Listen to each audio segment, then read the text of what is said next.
Farmer the journalist YouTube channel में आप सभी लोगों का बहुत बहुत स्वागत है।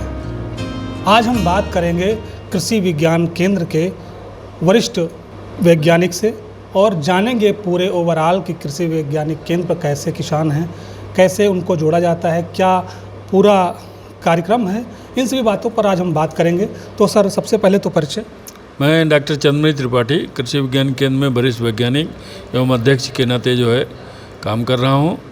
मैं 1992 से कृषि विज्ञान केंद्र के दीनदयाल शोध संस्थान का जो विभिन्न कृषि विज्ञान केंद्र है उसमें काम करने का अनुभव मिला है। वर्तमान में मैं 6 महीने से गोपाल ग्राम कृषि विज्ञान केंद्र में कार्यरत हूँ। सर, इसमें कैसे किसान जुड़ते हैं और पूरा ओवरऑल बात किया जाए तो कैसे लोगों को इससे प्रेरणा मिलती है, क्या है, इन सभी बातों पर पूरा फोकस करते हो सर, जानकारी। देखिए, जैसा कि जानते हैं पूरे देश में जो है 731 कृषि विज्ञान केंद्र हैं, विभिन्न संस्थाओं के माध्यम से चलाए जा रहे हैं। ICAR जो भारतीय कृषि अनुसंधान परिषद है उसके माध्यम से, विश्वविद्यालयों के माध्यम से, और कुछ ऐसे कृषि विज्ञान केंद्र हैं जो सामाजिक संस्थाओं के माध्यम से चलाया जा रहा है। हमारा जो कृषि विज्ञान केंद्र है वो दीनदयाल शोध संस्थान एक सामाजिक संस्था है, उसके माध्यम से देश के 4 जिलों में जो है कृषि विज्ञान केंद्र संपादित होता है। और कृषि विज्ञान केंद्र एक निर्धारित मापदंड है, उसके आधार पर हम सभी लोग काम करते हैं। 3 साल के लिए हम जिले में गाँव का चयन करते हैं, वहाँ की समस्याओं को निकालते हैं, वहाँ का PRA करते हैं, वहाँ का सर्वे करते हैं।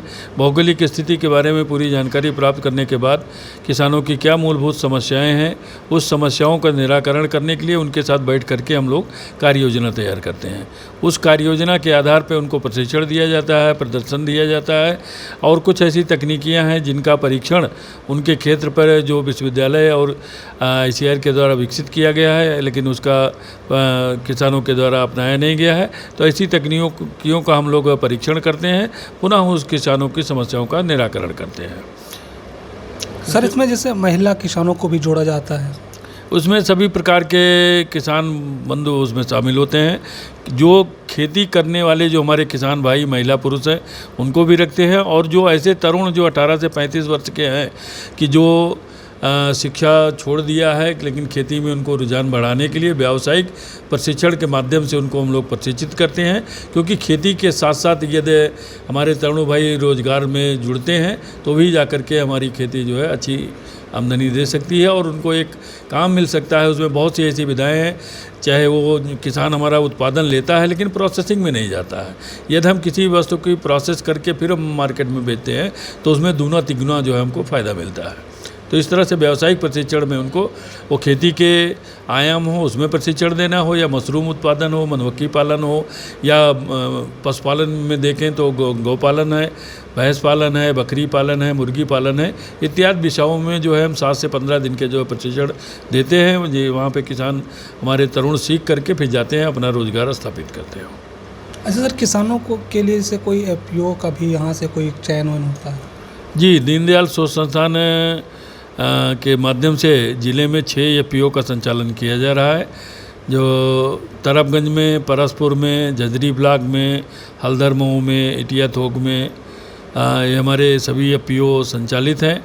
जहाँ पे के मूलभूत जो उनकी आवश्यकताएं हैं, किसानों को बीज और खाद उपलब्ध हो सके, ऐसा जो है उनको द्वारा लाइसेंस लिया गया है और खाद बीज का जो है ले करके किसानों को उपलब्ध कराते हैं। साथ ही साथ जो माननीय प्रधानमंत्री जी का जो हमारे सभी का स्वास्थ्य अच्छा रहे, श्री अन्न जो है, उस श्री अन्न के द्वारा जो है ऐसे 1-2 FPO हैं कि जो प्रोसेसिंग का काम कर रहे हैं, उसके बिस्किट या लड्डू बना करके मार्केट में उसको लॉन्च कर रहे हैं। उसको भी प्रचलन में लाने के लिए हमारे सभी FPO जो है प्रयत्नशील हैं। और 1-2 FPO ऐसे हैं कि जो खेती के स्वास्थ्य को बढ़ाने के लिए, जैसे केचुआ पालन है, उस केचुआ पालन के विधा में जो है जुड़े हुए हैं। एक हमारा FPO है जो मधुमक्खी पालन का काम करता है, क्योंकि उसमें कोई खर्चा नहीं लगता है, लेकिन वो मधुमक्खी व्यवसाय में जुड़ता है तो उसकी आमदनी जो है बिना किसी खर्च के जो है अपने आप ही बढ़ जाती है। तो ऐसी विधाओं को में जो है हमारे FPC संलग्न है और फिर वो बहुत तेज़ी से उसमें काम कर रहे हैं। जो है कृषि विज्ञान केंद्र पर महिलाओं के लिए रोजगार के प्रति उनको जागरूक करना और कोई अचार बनाने का या सिलाई सेंटर, ऐसे सब समय समय पर चलते हैं, तो ऐसे क्या है सर ये? देखिए, हमने कहा महिलाओं के लिए स्पेशल हमारे यहाँ गृह वैज्ञानिक हैं, प्रथम तो उनका स्वास्थ्य सभी का अच्छा हो, तो इसलिए हम पोषकीय गृहवाटिका की स्थापना उनके यहाँ कराते हैं और उनके द्वारा ही श्री अन्न का उत्पादन भी हम लोग कराते हैं और उस श्री अन्न के उत्पादन को उनके आहार में दिन प्रतिदिन प्रयोग हो, ऐसा हम उनको विधा बताते हैं कि उसके प्रोसेसिंग कैसे करेंगे, उसको सेवन कैसे करेंगे, इन सब चीज़ों को बताते हैं। साथ ही जो हमारे सीजन में, जैसे आम का सीज़न आएगा तो उसमें हम उनको अचार बनाना सिखाते हैं। जब रबी में हमारे भरपूर मात्रा में सब्जियां, गोभी, गाजर, मूली इत्यादि ये सब तैयार होता है तो उससे भी मिक्स अचार बनाते हैं। अभी वर्तमान समय में करौंदा मार्केट में है और किसान के द्वारा प्रत्यारोपण भी किया जा रहा है, तो करौंदे के जो है अचार बना करके उसका मुरब्बा बना करके, और आंवले का भी मुरब्बा है, सुपारी है, उसका अचार बना करके बनाने की विधि और उनको पूरी बात हम लोग सिखाते हैं, बताते हैं कि जिससे वो महिलाएं जा कर के अपना एक रोज़गार स्थापित कर सकें। दूसरी बात एक और हम लोग करते हैं कि जो उनके पास उपलब्ध संसाधन हैं, उन्हीं संसाधन में जैसे गांव की जो दाल होती है उसका टेस्ट और बाज़ार में जो मिलता है उसका टेस्ट बहुत अंतर होता है, तो हम उनको प्रवृत्त करते हैं कि भाई आप अपने घर की दाल तैयार करें और स्वयं सहायता समूह के माध्यम से आप बाज़ार में बेच सकती हैं और हमारे जो किसान उत्पादक कंपनियां जो स्थापित की गई हैं उनके थ्रू जो है आप मार्केट में बेच करके और अच्छा जो है पैसा कमा सकते हैं। जैविक खाद को लेकर क्या?